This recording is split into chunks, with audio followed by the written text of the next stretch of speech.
14, 15 ଓ 16 ଫେବୃଆରୀ ଛୁଟି ଘୋଷଣା। ବନ୍ଦ ରହିବ ସ୍କୁଲ କଲେଜ। ସାଧାରଣ ପର୍ବପର୍ବାଣୀ ସମୟରେ ଏବଂ ଯେତେବେଳେ ଛାତ୍ରଛାତ୍ରୀମାନେ ପ୍ରାକୃତିକ ବିପର୍ଯ୍ୟୟ ଦ୍ୱାରା ପ୍ରଭାବିତ ହେବାର ଆଶଙ୍କା ଥାଏ, ସେହି ସମୟରେ ସ୍କୁଲଗୁଡ଼ିକ ପାଇଁ ଛୁଟି ଘୋଷଣା କରାଯାଇଥାଏ। ତଥାପି ଏବେ ଏହି ଅଂଶଗୁଡ଼ିକରେ ସ୍କୁଲ କଲେଜ ପାଇଁ ଫେବୃଆରୀ 14, 15 ଏବଂ 16ରେ ଛୁଟି ଘୋଷଣା କରାଯାଇଛି। ପରବର୍ତ୍ତୀ ଖବର ବର୍ଷର ରେକର୍ଡ ଭାଙ୍ଗିଲା ସୁନା ଦର। 80,000 ପାର କଲା 22 କ୍ୟାରେଟ ସୁନା। ଦେଶରେ ସର୍ବକାଳୀନ ରେକର୍ଡ ଭାଙ୍ଗିଲା ସୁନା। 22 କ୍ୟାରେଟ ସୁନା 80,000 ପାର କଲା। 24 କ୍ୟାରେଟ ସୁନା ଦାମ 87,930 ଟଙ୍କା ରହିଛି।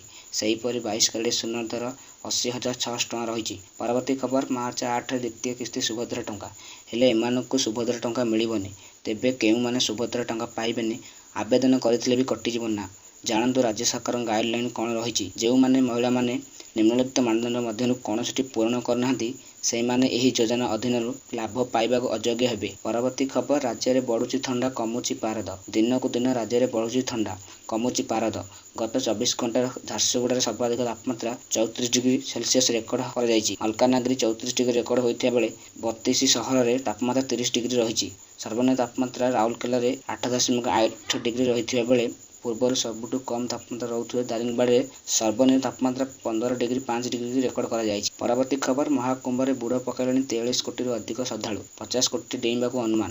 ମହାକୁମ୍ଭରେ ବୁଡ଼ ପକାଇବାକୁ ଲାଗିଛି ଅସମ୍ଭାଳ ଭିଡ଼।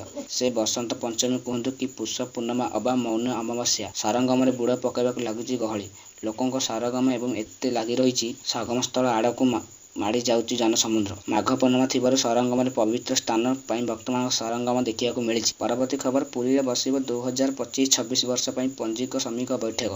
ଶ୍ରୀମନ୍ଦିର ମୁଖ୍ୟ ପ୍ରଶାସକ ଅରବିନ୍ଦ ପାଢ଼ୀଙ୍କ ଅଧ୍ୟକ୍ଷତାରେ ବୈଠକ ଅନୁଷ୍ଠିତ ହେବ। ଦିନ 12ଟାରେ ଶ୍ରୀମନ୍ଦିର ପ୍ରଶାସନ କାର୍ଯ୍ୟାଳୟରେ ଏନେଇ ଆଲୋଚନା ହେବ।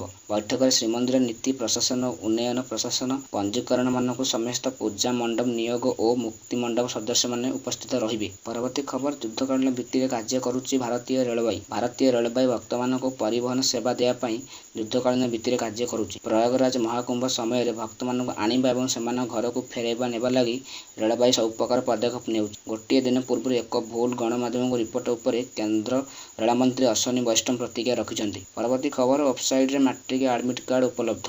ଫେବୃଆରୀ 21 ତାରିଖରୁ ମାଟ୍ରିକ ପରୀକ୍ଷା। ଫେବୃଆରୀ 21ରୁ ମାର୍ଚ୍ଚ 6 ପର୍ଯ୍ୟନ୍ତ ଚାଲିବ ମାଟ୍ରିକ ପରୀକ୍ଷା। ସମୁଦାୟ 3,133ଟି ପରୀକ୍ଷା କେନ୍ଦ୍ର କରାଯାଇଛି। ସମୁଦାୟ 314ଟି ନୋଡାଲ ସେଣ୍ଟର ପ୍ରତିଷ୍ଠା କରାଯାଇଛି। 314ଟି ନୋଡାଲ ସେଣ୍ଟର ମଧ୍ୟରୁ 21ଟି ଥାନାରେ କରାଯାଇଛି। ପ୍ରଶ୍ନପତ୍ର ଭାଇରାଲ ରୋକିବାକୁ ବିଶେଷ ପଦକ୍ଷେପ ନିଆଯାଇଛି। ପରବର୍ତ୍ତୀ ଖବର ଚାମ୍ପିୟନ୍ସ ଟ୍ରଫି ଖେଳିବାକୁ ନେଇ ବୁମରାଙ୍କ ନିଷ୍ପତ୍ତି। ତ ବର୍ଡର ଗାଭାସ୍କର ଟ୍ରଫିର ଶେଷ ମ୍ୟାଚରେ ଆହତ ହୋଇଥିବା ଭାରତୀୟ ଦ୍ରୁତ ବୋଲର ଯଶପ୍ରୀତ ବୁମରାଙ୍କୁ ଚାମ୍ପିୟନ୍ସ ଟ୍ରଫି ଖେଳିବା ନେଇ ଆଶଙ୍କା ଦେଖାଦେଇଛି।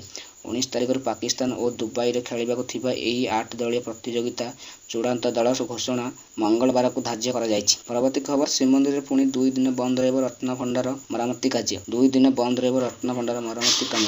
ଶ୍ରୀମନ୍ଦିରରେ ଗଜ ଉଦ୍ଧାକରଣ ବେଶ ସମ୍ପର୍କିତ ବିଶେଷ ନୀତି ଥିବାରୁ 2 ଦିନ ପାଇଁ ରତ୍ନଭଣ୍ଡାର ମରାମତି କାର୍ଯ୍ୟ ବନ୍ଦ ରହିବ। ଏଥିପାଇଁ ସମସ୍ତ ସହଯୋଗ କାମନା କରୁଛନ୍ତି ବୋଲି ପ୍ରଶାସନ ପକ୍ଷ କହିଛନ୍ତି। ପରବର୍ତ୍ତୀ ଖବର ଇ-କ୍ୱାଇସି କରିନଥିଲେ ଆଉ ମିଳିବନି ସୁଯୋଗ। ରାସନ କାର୍ଡ ଇ-କ୍ୱାଇସି କରିନଥିବା ଲୋକମାନଙ୍କ ପାଇଁ ବଡ଼ ଖବର। ରାସନ କାର୍ଡ ଇ-କ୍ୱାଇସି ଆବେଦନ ନ କରିଥିଲେ ଆଉ ମିଳିବନି ସୁଯୋଗ।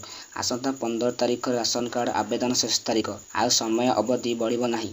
ଏ ପର୍ଯ୍ୟନ୍ତ 37 ଲକ୍ଷ ଲୋକ ଇ-କ୍ୱାଇସି କରିନାହାନ୍ତି। ପରବର୍ତ୍ତୀ ଖବର ବଜେଟ୍ ଚର୍ଚ୍ଚାରେ ଆଜି ଅଷ୍ଟମ ଦିନ। ଆଗତ ହୋଇପାରେ ନୂଆ ଆୟକର ବିଲ୍। ଚଳିତ ବଜେଟରେ ଇନକମ୍ ଟ୍ୟାକ୍ସ ଉପରେ ସଭିଙ୍କ ନଜର ରହିଥିଲା। ଆଶା କରାଯାଉଥିଲା ଟ୍ୟାକ୍ସ ଦର କମ୍ ହେବ। ତେବେ ବଜେଟର ଉପସ୍ଥାପନ ସମୟରେ ଅର୍ଥମନ୍ତ୍ରୀ ନିର୍ମଳା ସୀତାରମଣ ବଜେଟ୍ ଭାଷଣରେ ବଡ଼ ଘୋଷଣା କରିଛନ୍ତି। ଅର୍ଥମନ୍ତ୍ରୀ କହିଛନ୍ତି ନୂଆ ଇନକମ୍ ଟ୍ୟାକ୍ସ ବିଲ୍ ସଂସଦରେ ଉପସ୍ଥାପନ କରାଯିବ। ଏଥିରେ ଅନେକ ବଡ଼ ପରିବର୍ତ୍ତନ ଦେଖିବାକୁ ମିଳିବ।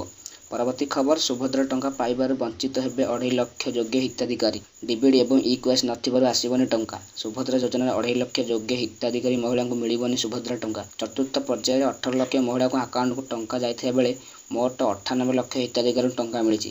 କିନ୍ତୁ ଏବେ 2.5 ଲକ୍ଷ ଲୋକ ଅଧିକରୁ ଯୋଗ୍ୟ ହିତାଧିକାରୀ ଅଛନ୍ତି ଯେଉଁମାନେ ଆକାଉଣ୍ଟକୁ ଟଙ୍କା ଯାଇନାହିଁ। ପରବର୍ତ୍ତୀ ଖବର ଡାକ ବିଭାଗରେ 21,000ରୁ ଅଧିକ ଗ୍ରାମ୍ୟ ଡାକ ସେବକ ପଦବୀରେ ନିଯୁକ୍ତି ସୁଯୋଗ। ଆବେଦନ ଶେଷ ତାରିଖ ମାର୍ଚ୍ଚ 3 ତାରିଖ। ସରକାରଙ୍କ ଡାକ ବିଭାଗରୁ 21,413ଟି ଗ୍ରାମ୍ୟ ଡାକ ସେବକ ଜିଡିଏସ୍ ପଦବୀ ପାଇଁ ନିଯୁକ୍ତି ସୁଯୋଗ ପ୍ରକାଶ ପାଇଛି। ଏଥିରେ ଭାରତୀୟ ବିଭିନ୍ନ ରାଜ୍ୟର ଗ୍ରାମାଞ୍ଚଳରେ ଥିବା ଶାଖା ଡାକଘର ଖାଲି ପଦବୀ ପଡ଼ିଥିଲେ ନିଯୁକ୍ତି ମିଳିବ। ପରବର୍ତ୍ତୀ ଖବର ଓଡ଼ିଶାରେ କ୍ୟାଡର ସଂଖ୍ୟା 60,000 90,000 ବୃଦ୍ଧି ପାଇବ। ମୁଖ୍ୟମନ୍ତ୍ରୀଙ୍କୁ ଭେଟିଲେ NCC digital lieutenant general Gurubari ପାଲ ସିଂ। ଓଡ଼ିଶାରେ ଏନ୍ସିପି ସଂପ୍ରସାରଣ ସମ୍ପର୍କରେ କଲେ ଆଲୋଚନା। କଟକ ଓ ବ୍ରହ୍ମପୁର ଓ ସମ୍ବଲପୁର ହେବ ଟ୍ରେନିଂ ସେଣ୍ଟର। କୋରାପୁଟରେ ହେବ ଏଜେନ୍ସି ଗ୍ରୁପ ହେଡକ୍ୱାର୍ଟର ଓ ପ୍ରତିଷ୍ଠା। ବର୍ତ୍ତମାନ ଓଡ଼ିଶାରେ ଏଜେନ୍ସି କ୍ୟାଡେଟ ସଂଖ୍ୟା 60,000କୁ ରହିଛି। ପରବର୍ତ୍ତୀ ଖବର ମୁଖ୍ୟମନ୍ତ୍ରୀଙ୍କ ବଡ଼ ନିଷ୍ପତ୍ତି, ପୁଅ ଜନ୍ମ ହେଲେ ମିଳିବ 10,000, ଝିଅ ହେଲେ ମିଳିବ 2,000 ଅଧିକ।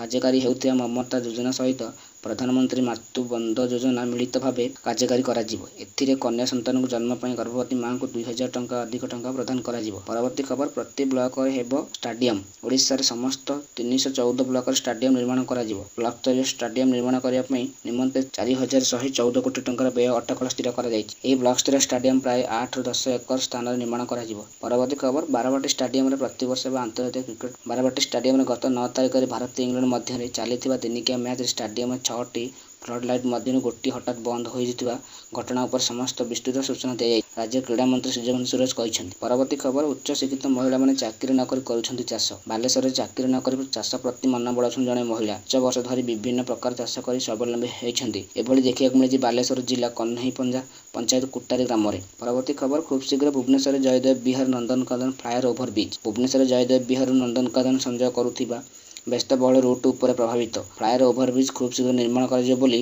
ମଙ୍ଗଳବାର ଦିନ ଓଡ଼ିଶା ଆଇନ ମନ୍ତ୍ରୀ ପୃଥ୍ୱୀରାଜ ହରିଚନ୍ଦନ ସୂଚନା ଦେଇଛନ୍ତି।